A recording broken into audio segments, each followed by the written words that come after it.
Hey, it's Jordan. I am here still in Detroit. We covered night one of the debate last night, which was quite the progressive clobbering of some moderate Debbie Downer, eat your broccoli candidates. There's a few videos up already from last night where I was at a Bernie Sanders debate watch party down at Bookie's Bar, I believe. So go check out those videos.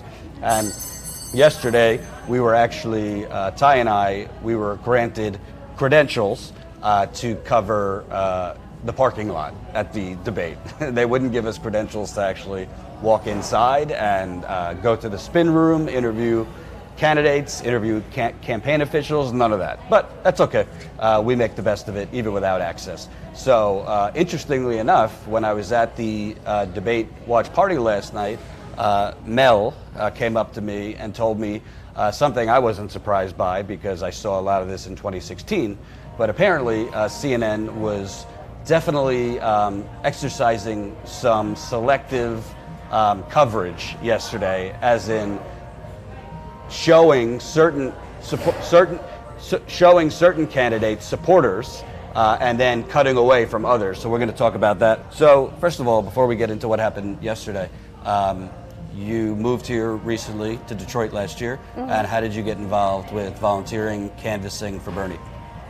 So as soon as I moved in here, moved to Detroit, we moved here from Portland in October of 2018, and I got a job doing GOTV canvassing with an organization called Good Jobs Now, which is now Detroit Action. And so, that took me knocking door to doors to get out the vote in the November elections for 2018. So since I got here, I kind of hit the ground running, have been involved as a field organizer for Detroit Action, formerly Good Jobs Now. And this past weekend was our National People's Convention with the Center for Popular Democracy. And we were approached by somebody with connections to the Bernie campaign. My coworkers were asked if there was anybody in Detroit Action who was a big Bernie supporter and who would be interested in organizing people in Detroit to go to the Bernie Visibility Action, which it was the visibility zone that CNN set up. So viewers who aren't here and have no idea what that means, what is a visibility zone outside of debate? So I didn't actually find out until yesterday, but it's a secured zone that was placed in the parking lot across the street from the Fox Theater. And so on one side, across the street was the Fox Theater, and then it was the row of media tents, and then there was a stage with CNN anchors. And so it was supposedly for people to go and show support for their candidates. So you had people from the Williamson supporters, Warren supporters, and Biden supporters. Williamson had the most. Biden had maybe 5 people. And so I was coordinating people, and really coordination, all that means is just making sure people find their way there, have a sign, have a bumper sticker, leading chants, that sort of thing. And so... and I assume this is so, CNN's camera will kind of show the supporters and while they go to commercial or whatever. Yeah, exactly. And so from the beginning, I was in contact with somebody from the Bernie campaign, and she was given incorrect information from the very beginning. She was told that that wasn't where she was supposed to go. She needed to go around the corner down the block.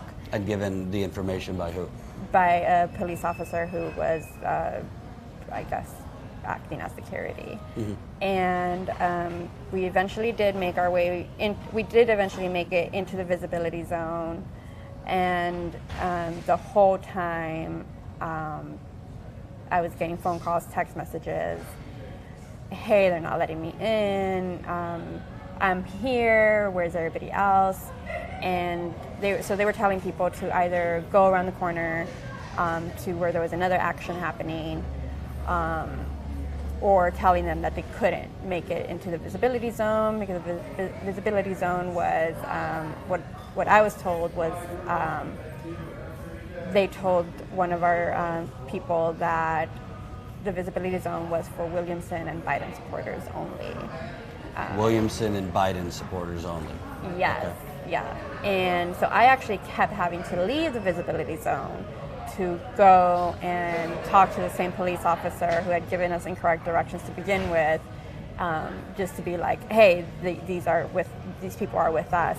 It's interesting you say that, because Ty, when we were there at 2 o'clock yesterday, the only people we saw, when we were there at 2 o'clock yesterday, the only people we saw in the visibility zone was like 2 Biden supporters. Like 4 Biden supporters, a Trump supporter, Yeah. and somebody else. Yeah, so we They were saw, in that same parking lot. yeah, we saw a couple Biden supporters, a guy holding a Trump sign, and that was it. It was very vacant. Yeah. Yeah. Yeah. Well, so we were told to be there at 5. Okay, so this is before. Yeah. Yeah. We were told to be there at 5, and so me and in the church, we actually lost me to name her, but me and the person with the Bernie campaign, we made plans to meet at 4:15 so that we could coordinate, make sure people knew where they were going. And we didn't actually get there until well after 5 because of the fact that we had to go. They kept pushing us down a street, telling us to go around the corner, and it was just, it was a mess. And I don't want to interrupt you, but I just want the audience to understand what she's talking about. The police were telling people to go the wrong way, or the police were only letting in certain people. You might look at that as, oh, well, that's just the police, being police. Actually, in Miami, obviously, it could be different here. In Miami, the police told us that they were getting directives from the DNC not to let journalists in to interview, supporters of any candidate. And they were actually, it seemed to me, when I went up and interviewed a Bernie supporter, there was like a little fence between us. They made the Bernie Sanders leave the area. So when they're talking about what she's saying, it was police who told them, well, the police are getting directives from somebody on what to do, where to tell people to go, who to let in. So it's not as simple as, oh, that's just police being difficult, or maybe they're just confused. I would think they're getting directives. No, so that was in the visibility zone, and again, I kept having to leave to get people. People were told they couldn't bring their handmade signs, but yet there were people who were allowed to bring in handmade signs. I guess there was a size requirement, but people were told no handmade signs whatsoever, but there were people in there with handmade signs. One person was actually able to get in a Feel the Burn sign that was up on a pole. Mm-hmm. So their rules about what could be brought in were definitely very unclear. They were kind of just, I guess, picking and choosing. So we had people who were told they had to return their handmade Bernie signs back to their car before they could come in.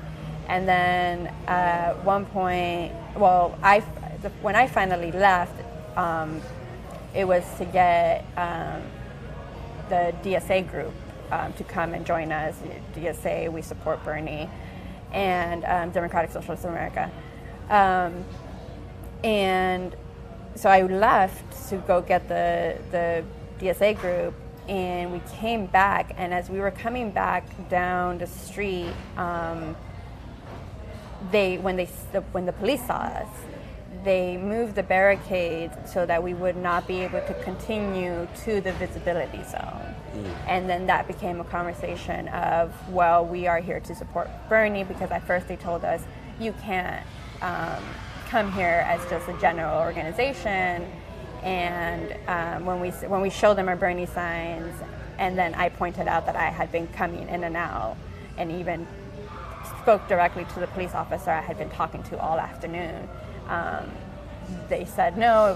Then they said it was too many people, despite the fact that at one point the 40-50 Marianne Williamson supporters left, marched around, and then came back all as a big group, and that was no problem. So let's get to that, because it seems like they let in a good number of Marianne Williamson supporters, a good number of Elizabeth Warren supporters, some Biden people, but they were being difficult, not on those people from coming in, but Bernie people from coming in. And then and that was the thing. They kept the response when I pointed out that I had been bringing people in all afternoon was, well, that was 1 or 2 people. Now you're trying to bring in 40 people all at one time, and we can't allow that. Their signs are too big. They're not Bernie supporters, and just excuse after excuse. But they were allowing a lot of people for Williamson and others. Yeah, and very specifically the Williamson people, who I think she's funny. No hate. They left as a group, went down to be more in front of the Fox Theater, and came back as a group with signs, and they had no issue. And so, you know, and then they actually told us that, where if we had any issue with us being DSA, if we had any issue with the rules of the visibility zone, take it up with CNN. The police officers are just there to provide security, and it's CNN that we need So to take did you get the impression that they were following what CNN had told them? Oh yeah, it was very much we're just following orders. That's what CNN said to do, and so CNN, basically, the cops were saying we're just following orders, and CNN was basically giving them orders to basically give Bernie supporters a hard time. They didn't say Bernie specifically, but it was fairly obvious because it didn't seem like anybody else was having issues. You know, nobody else was being held up by the police officer at the end of the block. Well, I like Marianne Williamson, but like, if this is the rule for everybody, why is it that 40 people for her could come and go easily, and the Bernie supporters, like, you can't bring in that signs, or you're not a Bernie supporter, or like, I need to take a blood test to prove you're a Bernie supporter. Hope you enjoyed that last video. Hop on over to statusquo.com, where you can sign up for our email list and become a member for as low as $5 to $10 a month. Membership is how we grow. That's statusquo.com/join. And remember, join our email list so we can grow the revolution with you.